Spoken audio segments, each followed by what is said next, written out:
Hi, everybody. Welcome to my live video today on getting more opens with great subject lines. I am Kendra Corman, and I am live here wherever you're watching, either on my YouTube channel, in our Facebook community, or on my LinkedIn profile this week. So I went ahead and added that. So hopefully we get a few new viewers. Hello, everybody. So I've been rereading a book. It's one of my favorites. It's called This Is Marketing by Seth Godin. And I wanted to go ahead and just share something with you guys really quick, which I thought was very interesting. The internet was the first mass medium that wasn't invented to make marketers happy. So as we all think about the internet and what we're doing, it says there is no mass. You can't steal attention for a penny the way your grandparents' companies did.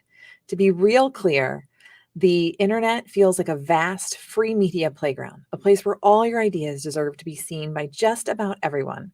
In fact, it's a billion tiny whispers, an endless series of selfish conversations that rarely include you or the work that you do. I really thought that that was great, and I wanted to share that with you all. Hello, somebody is here, but I can't tell who, so you have to engage with that. And then we got Carol. Hello, Carol. Good to see you on LinkedIn. So hopefully expanding this to LinkedIn will help a few more people tune in. So thanks so much for tuning in there. So when we're talking about this is marketing with Seth Godin and the billion tiny whispers. Again, something that I talk about a lot is that social media is rented land. Okay.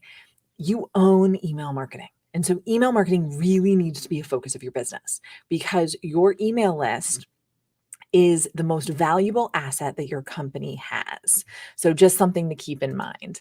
Hi, Caitlin. Good to see you. Caitlin did a brand shoot for me out in Grand Rapids in December. So if you see those pictures and everything like that around, Caitlin is the one that took those. So good to see you. Hey, Josh, thanks for checking in. Go Green. It's MSU for those of you who are not in the state of Michigan and aren't familiar with the Big Ten. And so if you guys are on Facebook, though, do make sure that you enable the StreamYard.com/Facebook so that we can see your comments. So again, thank you guys all for tuning in. So I try to go live every Thursday at 11 a.m. Eastern. Today is April 14th. So happy Easter to those who celebrate like I do. I'm very excited for a nice Easter weekend. So thank you so much. And so I'm going to go ahead and bring up the presentation. So give me a second here. So I want to talk to you guys about getting more opens with subject lines. It's really, really important to talk about subject lines because people give you such a small amount of time to open your email. Okay, they're opening emails because of two things. And this presentation is in conjunction with Constant Contact. So I did want to do that. You get things, you get emails from people. So this one has the Concord Cheese Shop and the latest news for you. It's not a bad subject line, but it's not doing anything to make me want to open the email, right? I'm probably going to delete it with the thousands of emails I get every day. For many individuals, businesses, and organizations, getting someone to open your email starts by building and having a relationship that's engaging in the first place. So your from name is really important. 42% of people look at the from or the sender name before deciding to open the email. So you've got to make sure your from information is recognizable. And then it's the subject line that's going to pique their interest and let them know what to expect in the email. So I'm going to give you guys a couple of tips and examples to try, but hopefully it's going to come down to how well you know your audience and the relationship you have with them. So let's go ahead and take a look at the agenda for today's thing. We're going to talk about the basics of good subject lines, trends for writing great subject lines, and then tips for getting creative with your subject lines. So let's jump into the basis of a good subject line. How many emails do you get a week? Hundreds, thousands, right? Even a day, you're getting hundreds. They're sending over 360 billion emails a day or something crazy in the world. So it's a busy place in the inbox. And tons of people are reading emails on mobile. And so that means that your subject line and email needs to be short and sweet, because they're scanning their inbox and making quick decisions. Okay. So, the pre-header text, which I like to talk about, is this second chance at a subject line. So you can, hopefully you can see my mouse. It's right here. This is really important for you if you are working on your email. So here we go. So my preschooler this week is who it's from.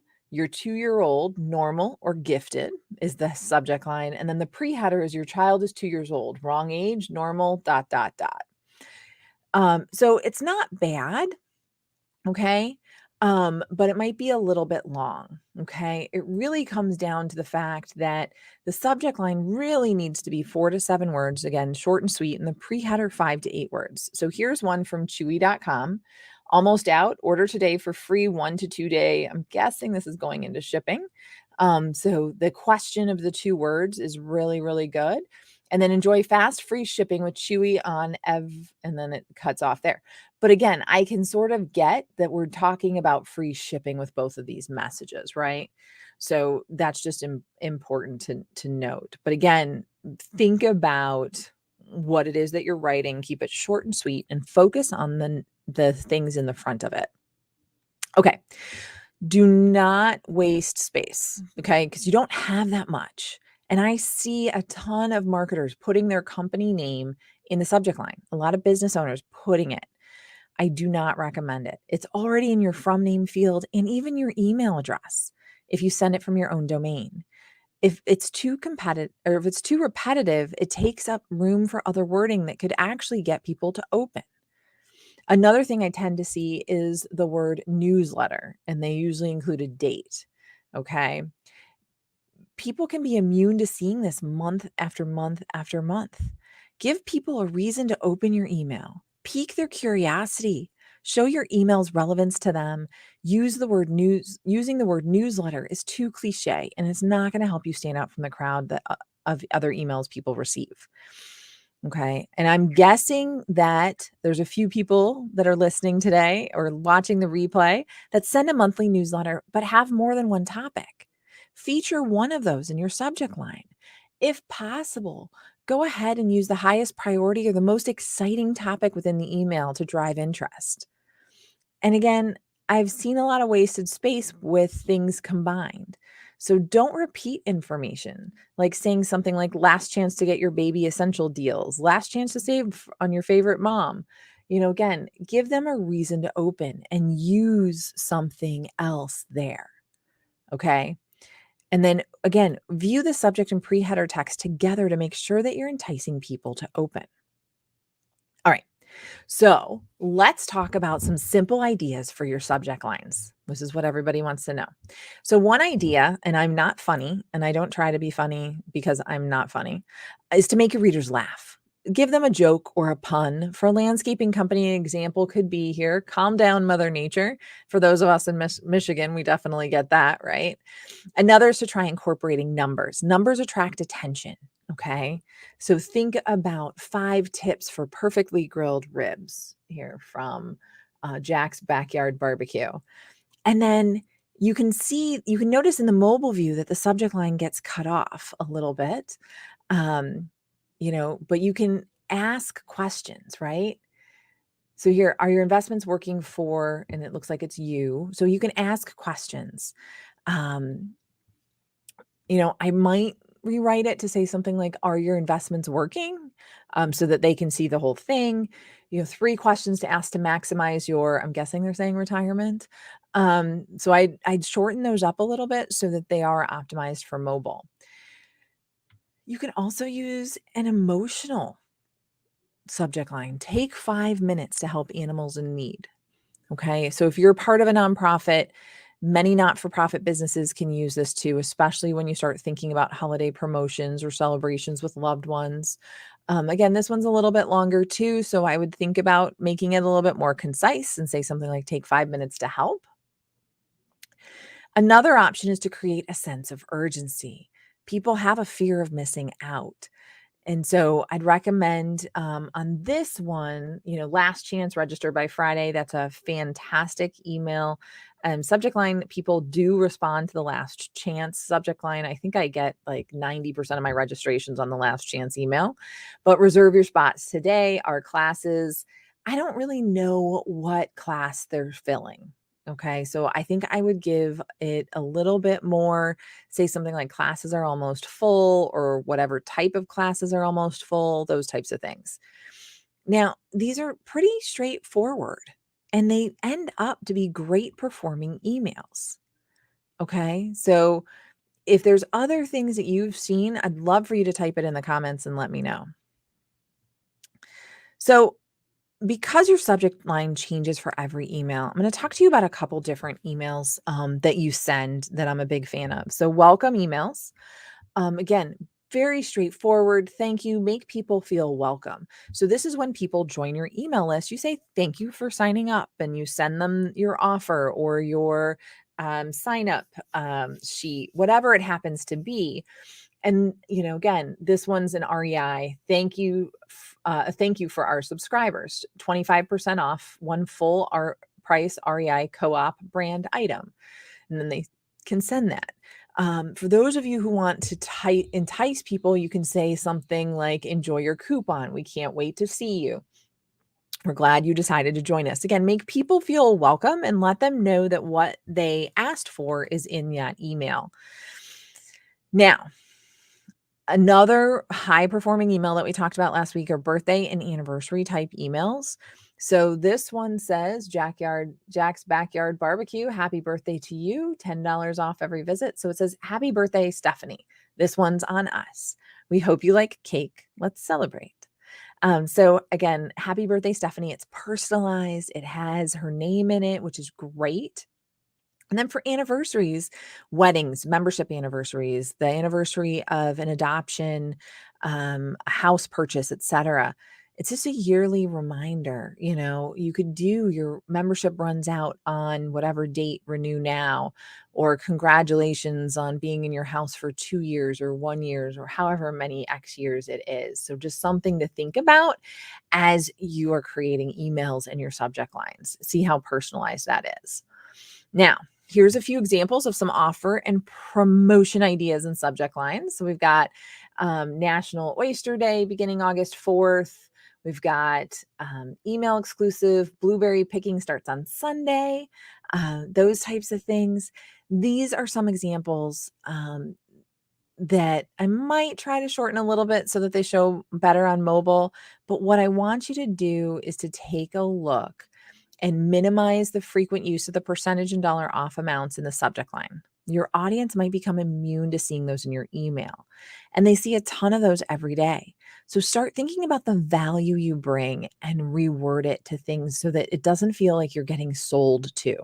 And so instead of using that discount, focusing on a benefit of the item or service is going to give them to change it up. Okay. One of the top emails that I get questions about is event emails. So let's talk about those subject lines, right? So the Adobe Summit, save the date for Summit and save before your calendar gets booked, as we all know. That's a great way to save. They get a discount, all that fun stuff. The second one says, OMG, last chance to save on Connex tickets. Prices will be increasing at this certain date.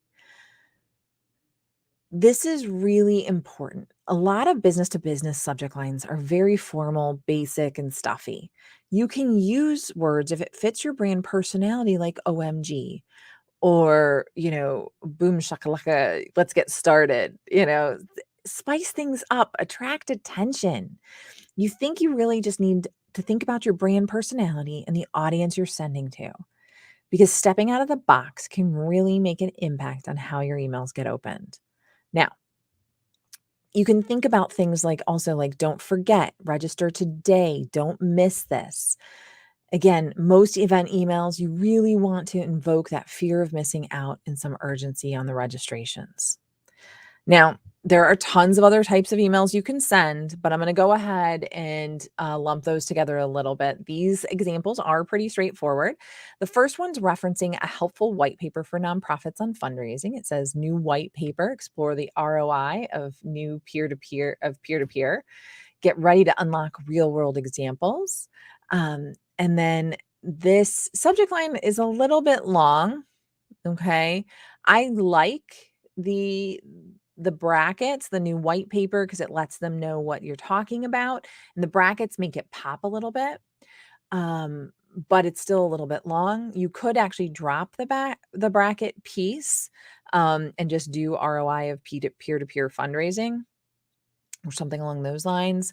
Another one, that's probably a little bit long, 8 healthy foods that could slow weight loss. So again, think about those, um, and how they plus or minus and plus more weight loss, nutrition tips picked for you. So just, again, using some characters and some interesting things. Now, I love nonprofits, so I do want to highlight some nonprofit examples. And for those, your subject lines can especially pull at your subscribers' heartstrings. Okay. There have been a few that have already been sprinkled throughout the examples you've seen, but here's a few more. So this is from a shelter, Gifford Cat Shelter. Thank you for adopting Shay from Gifford. So now we've got some dynamic content that allows us to see the name of the animal that they adopted and then their name in the pre-header. Adopting from Gifford. Hello, Ashley. Thank you. That's fantastic. Okay. Food bank for Larimer County, a blessing of food and kindness. The taste is coming. It's the food. It's the foodie. So again, just something to think about. I want to talk about the pre-header here because unless you're on their email list, the pre-header doesn't make sense. So the person at Constant Contact that put this together let us know that TASTE is an annual event that they run to benefit the food bank. So it really goes back to the relationship that they've built with their subscribers. And that's what matters to us, right? So you don't want to be misleading or deceptive. Okay. So don't have a forward or a regard, an RE. Don't do an urgent take action now or your order confirmation if there's no order confirmation. So don't imply any of those things and be deceptive because that would be bad. Okay. Now, people talk to me a lot about avoiding spam filters, and you want to build your list the right way and don't spam people. Never send spam. Okay. Always add value. So you want to avoid doing some things that can trigger and land in the spam filter. So a lot of things that cause those are words like free, guarantee, spam, writing in all caps, using excessive punctuation, those types of things. There is a third-party spam checker that you can check out too, but I thought I would go ahead and throw those in there for you. Okay, let me talk about some trends that I'm seeing with personalization and subject lines overall. Number one, use use their name and other details. Again, we talked a little bit about this in some of the examples. That personalization really makes a difference. Okay. Use emojis. Those are awesome. Using one emoji could really actually increase your open rate, which is crazy. So, just something to think about. And again, emojis don't work for every business or industry and every email that you send. So, you may find that your audience doesn't understand them or they just don't want to work with your messages, but something to think about. Um, you can also do some A/B testing to see what works and what doesn't. Okay. So that's always important. Now, you want to convey emotions, okay, or feelings with your emojis if you're using emojis. Okay. Um, so you can take a look at these too. Did someone say free shipping, 24 hours only? We got the eyes. You can use the camera emoji if they're submitting a photo, etc. Okay, there's just a ton there. Now, when you're using emojis, again, I feel like it's important to talk about some best practices. Start with a small sample of your list and see if that works. Don't use them all the time. Make sure that they support the message. And then note that on some computers, emojis will render differently based upon the text that they have. So, just something to keep in mind when you're doing it. We showed a little bit of using brackets. They're actually pretty interesting. So, new webinar, reminder, things like that really do help. Um, you know, I want to make sure that you're thinking a little bit differently and trying to get things to stand out. So, using video, replay, new law, different things, whatever you're talking about with your subject line, consider using brackets around whatever that 1 or 2 word summary point is. I do want to say that one of the things you want to try and keep the words in the bracket 6 letters or less, because I believe that Gmail will sometimes remove the brackets, depending on how it is. So something to think about, because I do believe that Gmail does do that. So something to think about. Okay, last thing, because I want to keep things moving and keep this brief. Tips for getting creative with your subject lines. Okay, so let's talk about some additional tips. Repeat the same letter. Do some alliteration, right? But be straightforward. And there's some, again, you can spice it up with some things. And don't forget about testing. That's always important. And you can put focus on a special promotion or featured comment, but don't look like you're trying too hard. So the eye tends to look for patterns, and that can help your email stand out in the inbox. Okay, so I'm not so good at these all the time, but if you can come up with the right words, it might be something to try. So, 6 seasonal savings secrets, top trends to try today. One of the courses that I take with Jamie Troll is financial fitness formula.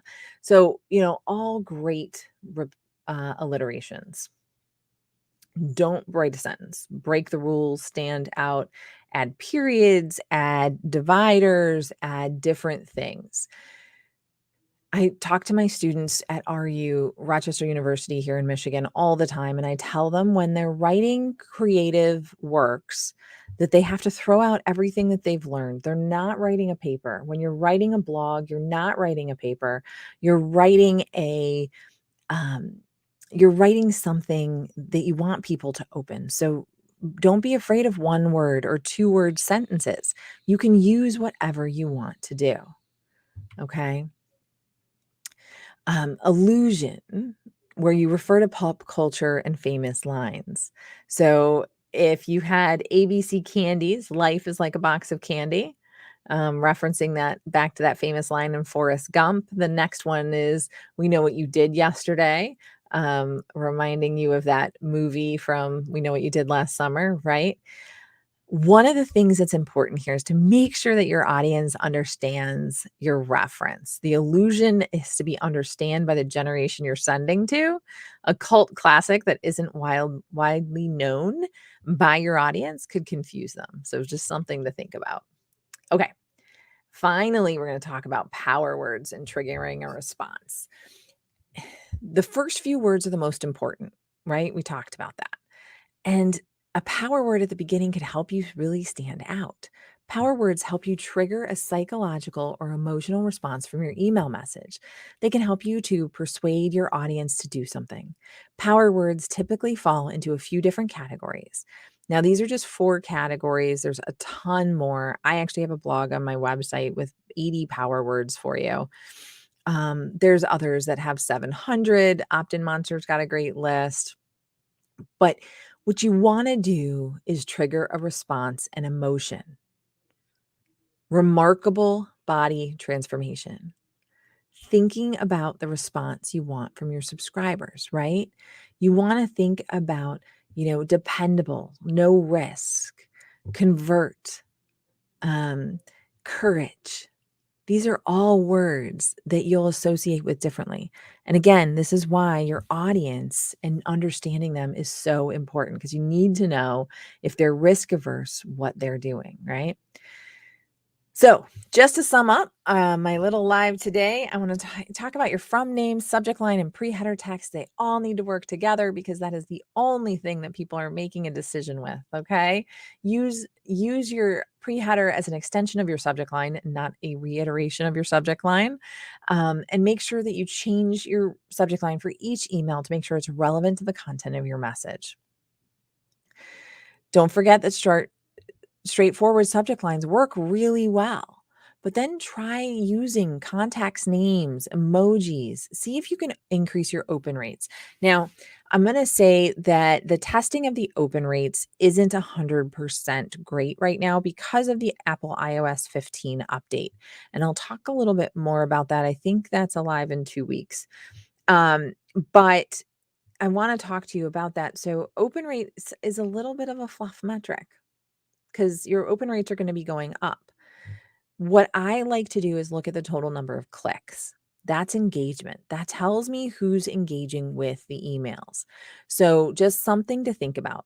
But they have to open to be able to click. So, it's not a bad thing. And then, last but not least, there's some more creative techniques. Okay. Um, you can try alliteration, allusion, chunking, etc. Okay. And don't forget about using power words at the beginning to test things out. Okay. So that was my quick little rundown on getting more opens with your subject lines. So I appreciate it. Um, okay. Yep. So we've got some people that didn't, I can't see your names. Oh, Angie's here. Hi, Angie. Happy birthday. I think Angie had a birthday earlier this week. So happy birthday to you. Yeah, you get in hundreds of emails each day. So how do you stand out in that crowded space, right? um, get in on up to 70% off plus 10% off jewelry. That's great. It's a little bit long, so the jewelry might be cut off. So I would, yeah, stop in to get, things like that. Those are really going to be great stuff. And somebody was looking through their inbox. Yes. Okay. So let's see what we got. La Mer's new youth boosting treatment lotion. So on the email in the mobile, we'll probably just see this just in La Mer's new. We might see a little bit of youth depending on their resolution and how big it is. So that's always important to see. Oh, another great question. Is amazing overused? Yes and no. So it depends on your audience and what they think of that word. I would say on average, amazing is a little bit overused. It's one of those words inside Grammarly that they're like, hey, this is usually an overused thing. So I would be careful with that a little bit. But as long as you're not overusing it and you're using it in the right context, I think it could resonate with people. So, but think about some of the other power words. Again, just Google power words and you'll get hundreds and thousands of these words that you can use. So, hey, Pete, nice to see you. Thanks for tuning in. Yes, he was in my Sandler sales training class that I took with Ken Sewell. Awesome. Great question, Angie. Yes, awesome is a good word as long as it resonates with your audience. So think about your target audience and what words they use and like to see. You want them to feel like you know and understand who they are, right? That's the key. So if they're using words like awesome, like I don't know, I haven't used awesome in a while, I don't think. But amazing, awesome, those words can evoke memories and engaging stuff. So I think that that's always important to have. So if you guys have any questions, please feel free to message me, direct message me on LinkedIn, Facebook inside the community, or you can go ahead and message me on YouTube. Or you can post comments. I will get back with all of those questions that you guys have. But I really want you thinking about how can you use email marketing to grow your business and to get more engagement with your business. Again, I'm rereading This is Marketing by Seth Godin, and it's really about creating relationships and finding your tribe and creating that connection so that people know, like, and trust you. And email is a great way to have people know, like, and trust you at scale. So I hope that this has helped you. Again, if you have any questions, let me know. For everybody that celebrates, have a happy Easter weekend. Until next week, Thursday, I will see you guys at 11 a.m. Thanks.